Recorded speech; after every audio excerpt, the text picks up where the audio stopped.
All right, so let's talk trilateration. So trilateration is how, as I said before, how a GPS works. So there's a constellation of satellites up above. This is a receiver. Essentially, it's a radio receiver receiving a signal from those satellites. And what the satellites are doing is they're hovering above or orbiting above us. And what this is doing is it's receiving the signal from all these multiple satellites. And each one of those satellites is sending in essentially the range, the distance between the individual who's holding this receiver and that individual and that specific satellite. So this is why you need to have multiple satellites and not just one satellite in order for these to work. The more satellites you have, the more accuracy you have. Same goes here with what we're doing with trilateration to find our location on a map. So what we want to do is we want to use our WNDSN Telemeter for range finding. And we're going to find the distance of an object, or multiple objects rather. And then what we'll do is use that to find our location. Now, there are plenty of other range finding devices out there. You can use a reticle on a scope. You can use a digital rangefinder to do this, or you can use an analog rangefinder.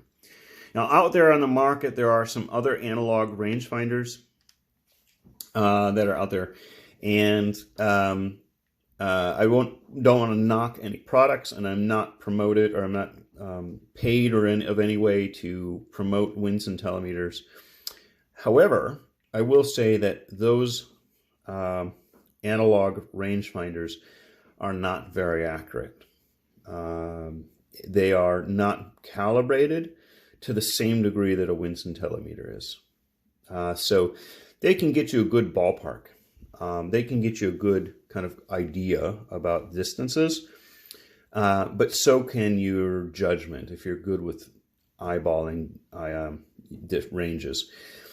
It's probably a step above your eyeball or your kind of guessing, I'm sure, but what you get with the WNDSN telemeters is a far more precise device. And also with that is you can do so many other things.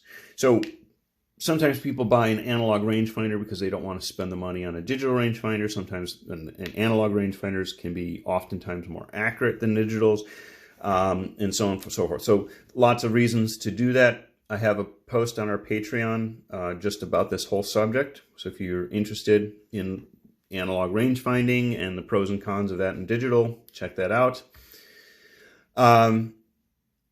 But some of those devices are just devices people sell to make people feel good about themselves. They're easy kind of entry-level devices, but they're limited. So to make a kind of a comparison is there are lots of reasons and value to a Baofeng radio that we talk about in some of their other videos, but it's limited. And there are it's entry level. It gets you, into the ballpark of what you're trying to do with those devices, but it might not carry you all the way to the finish line, to mix metaphors. So you get what you pay for. And with the WNDSN telemeter, these things are far superior than anything that's out there in the market. I've done posts before about how to find your longitude and latitude. We can do, obviously you can do celestial navigation. You can do all sorts of things that you can't do with those simple rangefinders. The reason why those become more popular is because they're easier to use. Just like with the Baofeng radios, there's an easy entry level.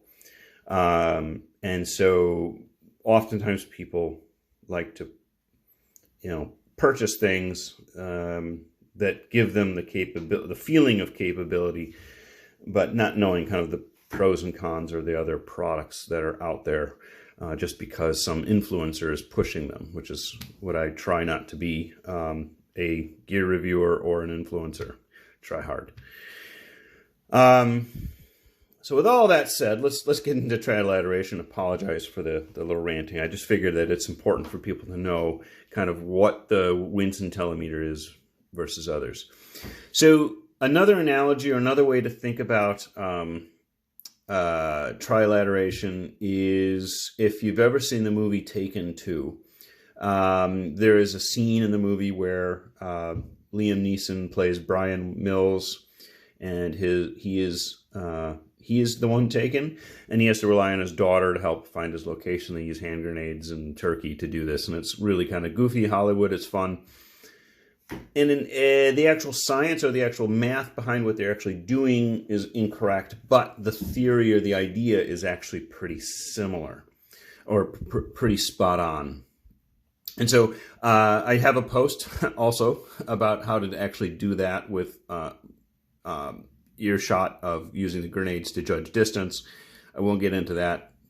You could read that on your own.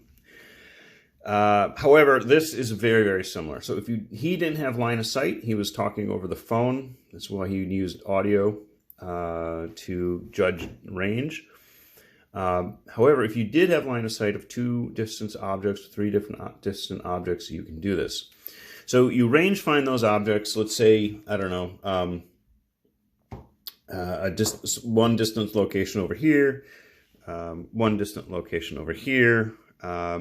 Then what you're going to do, and again, there are both videos on this, how to do it with the WNDSN telemeter, as well as reticles, and I have write-ups on it as well. So on our blog, we have a write-up on that. So you can go to those places to get a little bit more detail on there. What you're going to do then is you're going to take those ranges and you're going to find the first location. You can use, if your map has a scale, use the scale. If your compass scale is in line with the map scale, great, you can use your compass to do that. Otherwise, you're going to have to make a scale, and that's super easy to do. Again, that's going to take another video. I think I actually did a video on that already. So you can make a scale and put it on your map. You've done grid lines, you've done scale. Now we can find our location. And so then you're going to take your string, all right, and we're going to make an arc. Now, to be most accurate, if you have no idea where you're at, you're going to want a full circle if you can. And you can use a pair of compasses to do this. There's all sorts of different, I show in the blog post a couple different ways in which you can do this. Today we're just going to be using, it's going to be a very simple demonstration. So we're just going to use the telemeter itself. And so I'm going to take my string and I'm going to measure the distance, the length on here.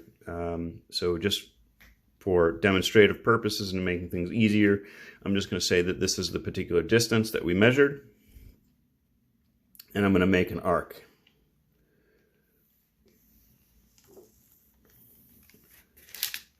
All right, well, that's a little messy, but now I'm going to take my other point and I'm going to make,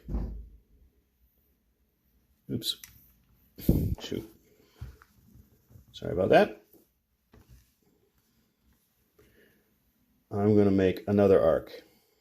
And I can do that again and again and again from the points where I'm at. So I'm in, say, to make this a little more clear, I'm in this general vicinity. I need to get over here somewhere. I'm sorry. I'm in this general vicinity. I'm measuring distances from across the river. I apologize. Probably confusing people. And so I'm working my way backwards in a sense to find my location. And my location is going to be where these two lines intersect. So again, I want maybe 3 points, 4 points. I could continue to do that, and then the more points that I have, the more accuracy that I have. And then just like with triangulation, I'm going to use the grids on my map to, if I have a grid line already, that I've added on. So in the previous video, I showed you we can do grids by putting those in. or in the previous post, we talked about how to put grid lines in. 2, 3, 4, 5, 6. As example, this is just rough. And then A, B, C, D, right? And I now can find my location, and I can call off my location. Hey, I'm in quadrant, Bravo 4 or something. I don't know, whatever. Or you can use your UTM, or you can use your longitude, latitude, depending on your maps. So I hope this was a helpful video. I apologize for a little bit of the rambling, but I always kind of tend to do that. If anyone has any questions or want me to kind of reshoot the video to maybe kind of step back and do it a little bit slower, whatever, I'd be happy to do that, I guess, or go into more detail on some of the other map stuff. The point is here, the kind of the take home is that you don't need to rely on fancy technology for things from Google Maps to laser rangefinders. You can just use a map and a compass, a WNDSN Telemeter, and you can get yourself to find your location. You can find other people's locations, or note specific locations for specific reasons, like maybe you see a particular area that's getting heavy shelling. I don't know. I'm just making stuff up. Or you're Brian Mills and you've been caught and you're being held in some undisclosed location. You can use this technology, these techniques to avoid having to rely on technology. Certainly, there's times when technology is going to be better. It's far faster, and could be accurate. There's sometimes you just don't have that technology in hand, and it's nice to be able to know that you can do this on an analog. So that's preparing your maps, making scales, making grid lines, and all that. I think I did do a video on scales, so that's why I didn't really want to go in it, and I did a more detailed video on triangulation. So if you are confused on those two parts, you can check those out, and certainly check out some of the posts that I had referred to, because that will give you a little more context to what we're talking about. So this is already a pretty long video. Hopefully it was interesting. Like and subscribe. And if there's any topics or questions or stuff that you want me to cover that's relating to preparations, maps, travel, that kind of stuff, yeah, let me know. Maybe give me a shout out, and I'd be happy to do a video on it if I can talk reasonably intelligent about that subject. All right. Thanks again for your subscriptions and your contributions, and yeah, more videos to come.